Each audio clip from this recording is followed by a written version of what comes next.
Now, everyone knows that Gumball tends to steal the spotlight, but Darwin's the one you really have to watch out for. On surface level, he might seem harmless, but beneath that smile is a fish with serious power. From destroying multiple homes by just sneezing, to literally being able to erase the entire world with just a scream, today we're gonna go over his 7 different levels of strength and find out how strong Darwin truly is, starting with his normal state. And even then, his strength is anything but normal. In the episode The Internet, Gumball decides to confront the Internet, who actually turns out to be a real person. The Internet fights back and starts messing with the crosswalk signals and completely destroying traffic, making cars zoom past each other and crash into each other. While Gumball runs for the sidewalk, Darwin insists on obeying the rules, waiting for the light. Meanwhile, cars keep swerving around him, including a huge semi-truck that he barely dodges. Yet, Darwin stands there completely unfazed, like nothing around him can touch him. Not only can Darwin dodge multiple cars at once without even breaking a sweat, but he also has super speed and can slow time when we bump his strength up to 5% power. In the car, Gumball and Darwin breeze through every chore Mr. Robinson throws their way. They clean the yard of leaves in no time, even sorting them by color. They cut the entire lawn with nail clippers in seconds. I think they're missing the point. Done! What the? Whoa. And paint their fence multiple times in different colors, without even breaking a sweat. That'll teach him to mess with Gaylord Robinson. Done! Now make it green. Done! Orange with purple stripes. Done! Yellow with black dots. Done! Pink. Done! Red. Done! Blue. Done! Black. Done! Yellow. Done! And inside, they're so fast that when Mr. Robinson tries to spill juice to make a mess, Gumball swallows it midair before it even hits the carpet. No matter what task comes their way, they handle it like it's nothing. If that's not having super speed mixed with pure skill, I don't know what is. And that's just 5% of his power. Imagine what Darwin's gonna be like at 25% power, 50% power, and even 100% power. But for now, let's see what he's like at 10% power. And something we need to know about Darwin is sometimes he just needs something to be angry at to unlock his true strength. And in the episode The Bros, Darwin gets super jealous over all the attention that Gumball is giving to Penny, basically abandoning their friendship in the process. So Darwin does some passive-aggressive things, to say the least, to get his revenge. At basketball, Darwin targets Penny, blocking the ball and flexing all that fish strength on her.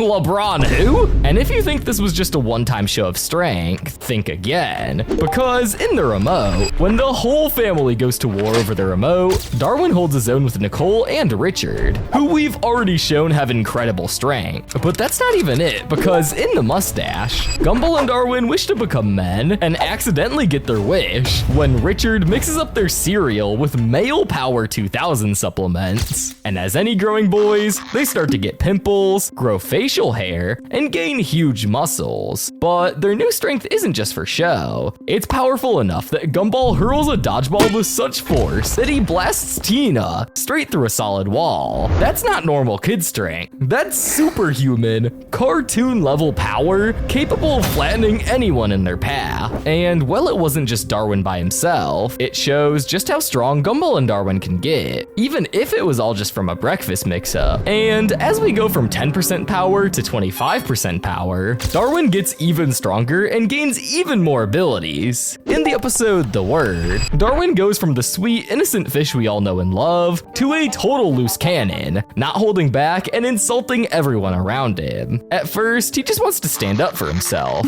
especially with annoying people like Sussy. But after Gumball helps him be more direct, Say what you think! When you try and sound smart and mix up your words, you sound like a fool.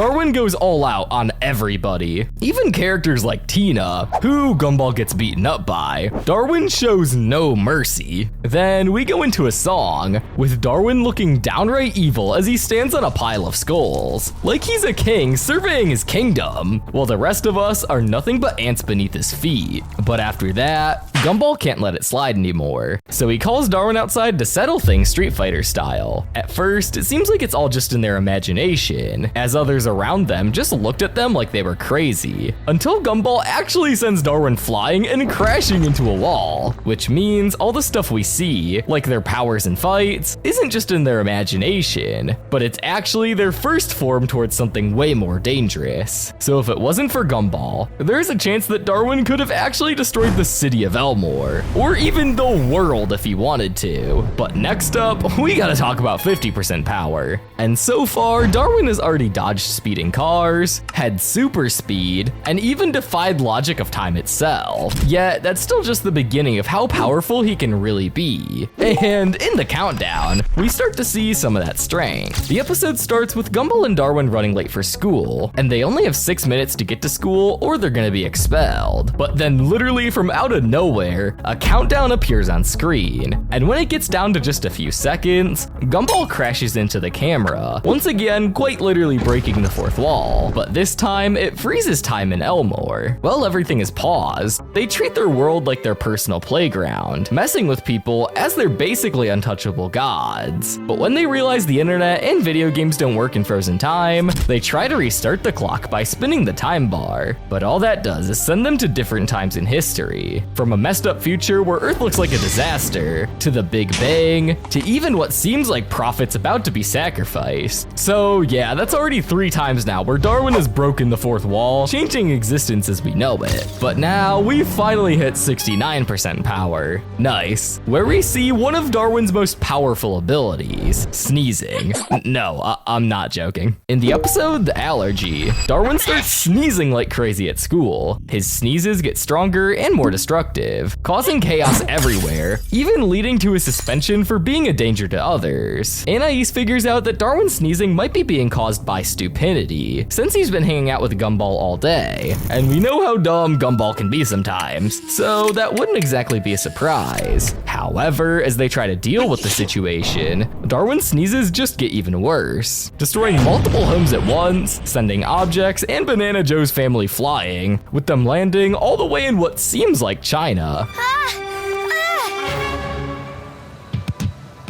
Darwin tries to exile himself to protect everybody, but when all hope seems lost, it turns out that the whole time he just had a feather in his gills. And he was allergic to feathers, not stupidity. But just when you think it's all over, a crow lands on his head and he sneezes out one last time, breaking the fourth wall and even the camera. However, this wouldn't be the only time this happens. In the episode The Compilation, we go through a bunch of characters who I don't really know what they're doing. I guess just a bunch of anything. But in one scene in particular, we see Gumball and Darwin have a high-pitched voice challenge, and Darwin comes on top, but in the process, he cracks the camera lens. But it's not really the camera, because right afterwards, Gumball says, "I don't think it was the camera." Then the screen completely shatters, revealing the void behind it, which means Darwin is so strong that he can single-handedly erase the world in just a matter of seconds, just because of his high-pitched voice. And since afterwards, the episode jumps right back to normal like nothing ever happened. This could mean that Darwin has the power to delete and restore the world at will, showing that he's not just Gumball's sidekick and can be more powerful than we thought. But even after destroying houses, sending characters and objects flying, and erasing the world as we know it in just one squeak,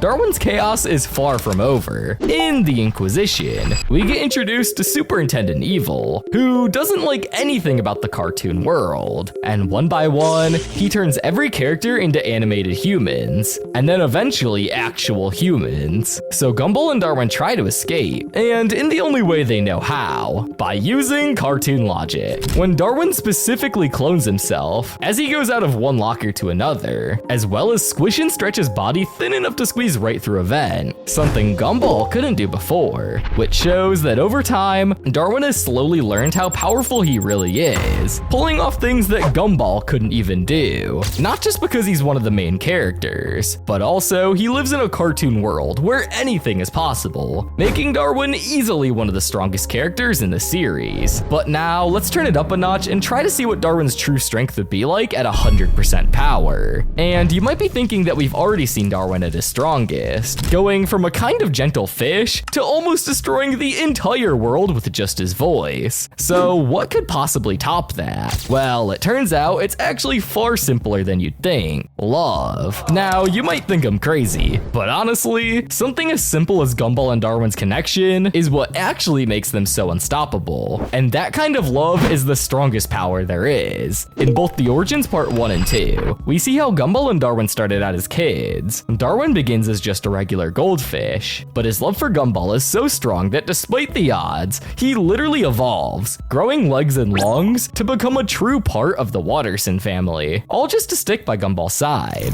Gumball and Darwin just click. When they team up, nothing can stand in their way. And we've seen in my video about how strong is Gumball, that Gumball is powered up beyond Super Saiyan to Super Saiyan 2, with faster speed, stronger attacks, sharper hair, and lightning crackling all around him. This leaves Darwin as Vegeta, making them the most powerful duo. They've shown that they can do this multiple times, thanks to their crazy close bond. We're just lucky they haven't fused yet and used it for bad. But that's all I got. If you made it all the way to the end, you better hit that subscribe button, or I'll sneeze on you. Yeah, that's a threat. You better subscribe.